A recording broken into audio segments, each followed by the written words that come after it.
In the last several lectures, we've been looking at Italy during the Renaissance period, in particular Florence, but also some other Italian cities.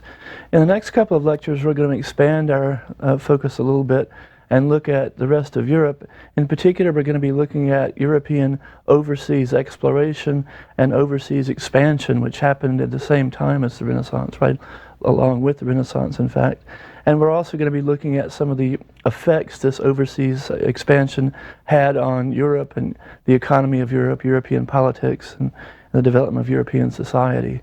So that will be the plan for the next couple of lectures. You could argue that the new confidence that Europeans had coming from the Renaissance, this new desire to develop a whole new world and all, would have encouraged European overseas expansion, exploration, and it makes plenty of sense that this new atmosphere would encourage exploration of other areas. But in fact, a lot of the overseas exploration and expansion occurred for purely economic motives. And we'll see how that works out in this lecture. When we talk about European overseas exploration, perhaps oddly, we're going to be beginning with a tiny little Iberian state known as Portugal, which we haven't even mentioned in the course so far. But Portugal took the lead in the period of European overseas expansion and was only later caught up to by Spain and other powers. It's not really that strange that Portugal would be a leader in overseas expansion, because Portugal was not a particularly wealthy agricultural state. It doesn't have the wealth of fertile soil that France does, for example. It tends to have rocky, hilly soil. It's not very productive agriculturally. So the Portuguese had always looked to the sea and trading by ship, maritime trading, as their source of wealth. So it's not really surprising that they would be the first ones to engage in overseas exploration. In the 15th century, Prince Henry the Navigator of Portugal became particularly interested. He was interested in all kinds of exploration, but he became particularly interested in finding a sea route down around the bottom of Africa and then on to India. And the point of this was to intervene in the spice trade. The Italians had the spice trade from Italy through the Mediterranean to the Middle East pretty much locked up. So it wasn't going to be easy to be involved in that. But there were other possibilities for getting to India, because the spices came to the Middle East largely from India, but also from Indonesia. They came overland into the Middle East, and then they were taken by the Italians through the Mediterranean. But Henry thought it might be possible to find another sea route and go directly to India and sort of cut out the middleman, the Italians, and intervene directly in the spice trade. The problem is, and if you look at maps from this period, you can tell geographical knowledge was still very, very limited. And so no one knew how long Africa was. And no one knew how long it would take to get around it, or even if you could get around it. So Henry started out by patronizing sailors and map makers to explore in this area down around Africa. And they made many, many expeditions down the coast of Africa. They went actually first to the Azores, then they went to Africa, and they would inch their way down the coast, mapping the coast as best they could, and going a little ways every time until they would finally find the end of it. And that discovery came in 1487 when the explorer Bartholomew Dias rounded the Cape of Good Hope and continued on to India. So he did prove that it was possible to sail around Africa, around the southern tip of Africa, and go all the way to India. He himself, just had a small exploratory party. But 10 years later, the Portuguese sailor Vasco da Gama in 1497 took the first big Portuguese trading fleet on the same route around the southern tip of Africa to India. And at that point, the Portuguese became very involved in the spice trade, and Portugal became a very prosperous country almost immediately. In this activity, Portugal did not create colonies. They did not attempt to colonize the areas they went to. They didn't attempt to conquer the native peoples that they met. All they wanted to do was trade. And pretty soon they're trading all the way from India to Indonesia, which is another really big source for the spice trade. And of course, Portuguese ships are key in this trading network. A couple of advances that Portuguese ship makers and sailors made really accounted for a lot of the Portuguese success in this area. One of the successes, the innovations the Portuguese made, was creating a new kind of rigging for ships.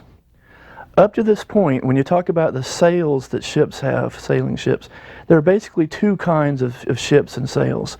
If you're talking about the Mediterranean, where there's not a lot of wind, the winds are mild, ships were usually smaller and the sails were triangularly shaped.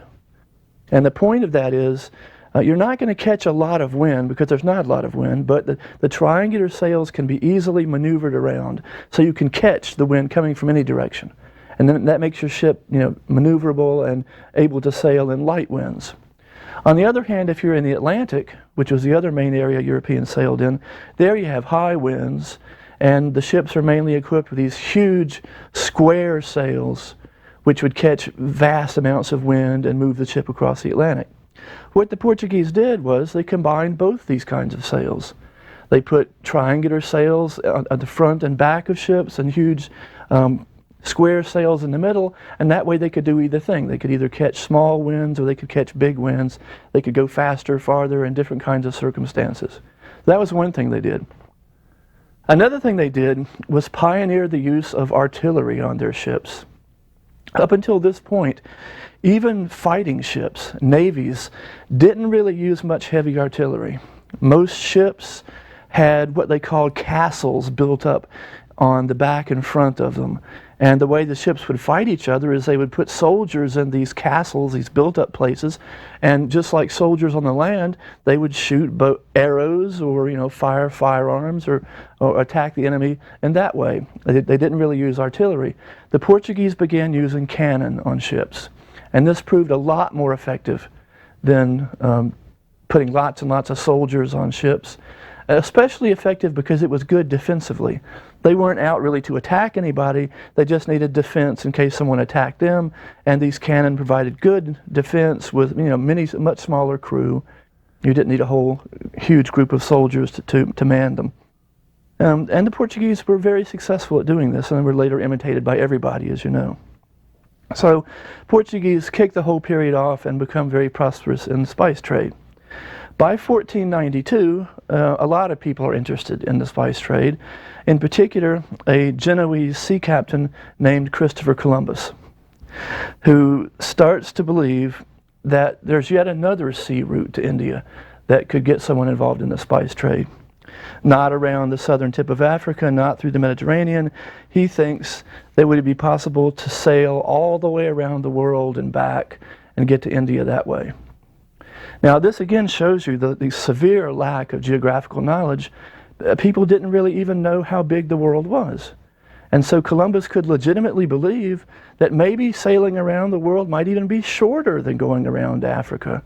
Because unless you can find a shorter route, it's not going to be a lot more economical, and you won't be more successful than the Portuguese, for example.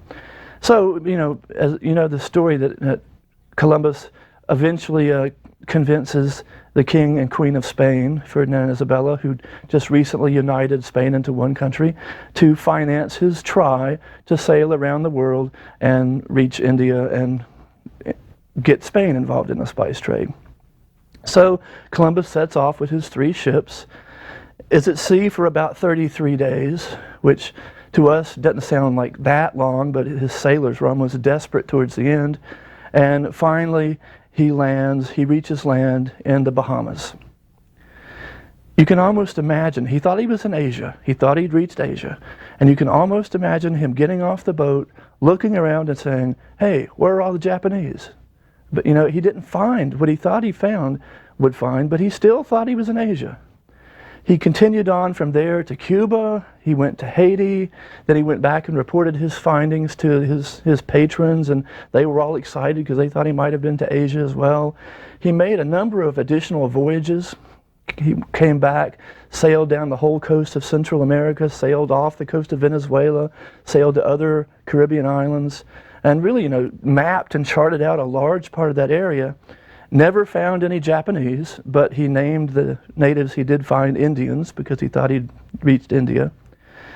And he was convinced to the end of his life that he had indeed reached Asia. But by the time of his death, time of Columbus's death in 1506, it was pretty clear to most people that he hadn't gotten to Asia, but he'd done something even more amazing. He discovered a whole new world.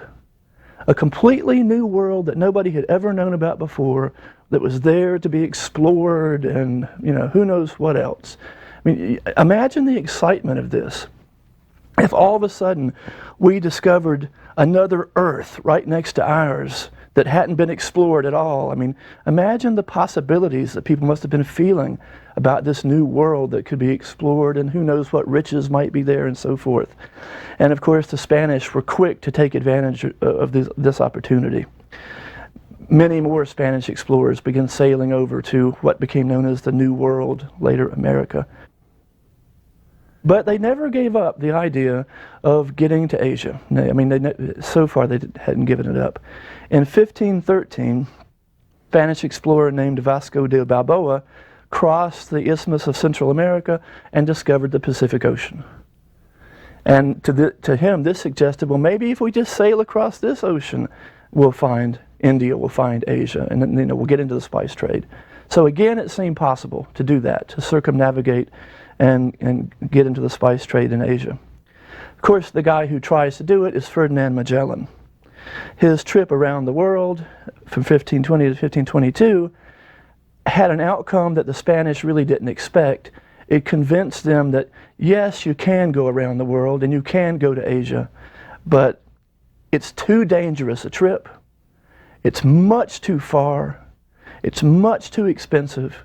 And it will never, ever be profitable to engage in the spice trade this way. For example, it took 98 days just to sail across the Pacific.